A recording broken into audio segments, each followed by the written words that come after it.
Hello, I'm Roisin Hasty with the BBC News. The Greek Parliament has approved a bill to legalise same-sex marriage. It makes Greece the first Orthodox majority country and the first in Southeast Europe to enshrine marriage equality. The Prime Minister Kyriakos Mitsotakis said the result was a milestone for human rights. Our correspondent in Greece, Mark Lowen, says there had been opposition to the change, particularly from Greece's Orthodox Church. Some bishops said that they would not baptise the children of same-sex families in order to teach them about, as they put it, the sin. They read out their condemnation of the move in church services across the country earlier in the month, and polls before the vote was passed showed that society was pretty evenly split for and against, a slight majority in favour of the bill.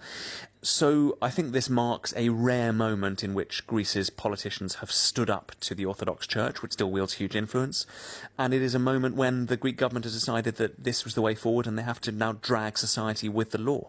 The Constitutional Council in Senegal has ruled that the postponement of elections from later this month to December was unlawful. It also overturned a bill extending President Macky Sall's mandate. Earlier, the Senegalese authorities released several opposition politicians and civil society members from prison. Correspondents say it's a sign of increasing pressure on the government. Here's Mayeni Jones. It's not clear what Mr. Sall will do next, but his opponents will see this latest decision as vindication. There's been strong opposition to the delay in Senegal. Protesters have taken to the streets, and opposition candidates and lawmakers have filed a number of legal challenges against it. Critics of President Sall accuse him of launching an institutional coup. Strong words in a region that has been rocked by a number of military takeovers in the past 4 years. Senegal has never had a coup, unlike all of its neighbours. The Israeli army says it's detained dozens of suspects during its raid on the main hospital in southern Gaza. A spokesman, Daniel Hagari, said weapons, including explosives and mortars, were found inside the premises of Nasser Hospital. The director of the hospital has appealed to the UN and Red Cross for help. Venezuela says it's suspending the activities of the UN Human Rights Office in Caracas and ordering its staff to leave. Venezuela's foreign minister said the agency had taken on an inappropriate role. Sasha Slichter reports. On Tuesday, the UN agency expressed deep concern over the detention of the Venezuelan rights activist Rocio San Miguel and called for her immediate release. She was arrested last Friday at Caracas airport. Prosecutors accuse her of taking part in what they said was the latest Washington-backed plot to assassinate President Nicolás Maduro. Venezuela's foreign minister said the UN agency had become, in his words, the private law firm of coup plotters and terrorists. BBC News. The White House says it believes Russia is developing a new anti-satellite weapon, saying it's closely monitoring the situation.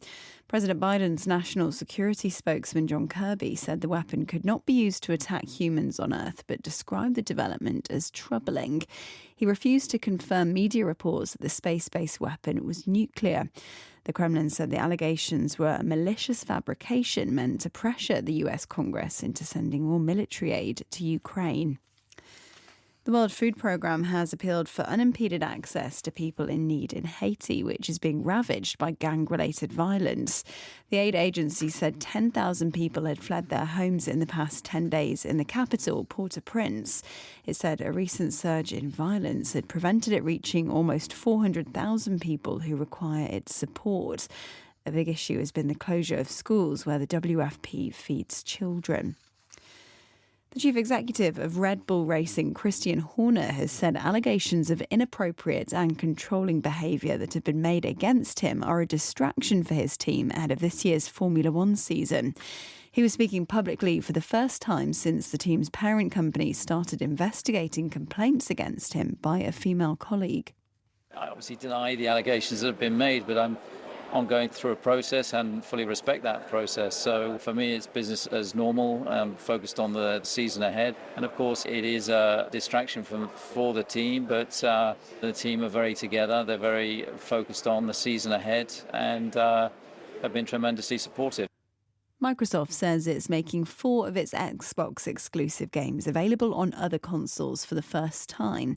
The highly anticipated announcement follows a recent increase in multi-platform games. Analysts say Microsoft is seeking to move its content business beyond its Xbox console. BBC News.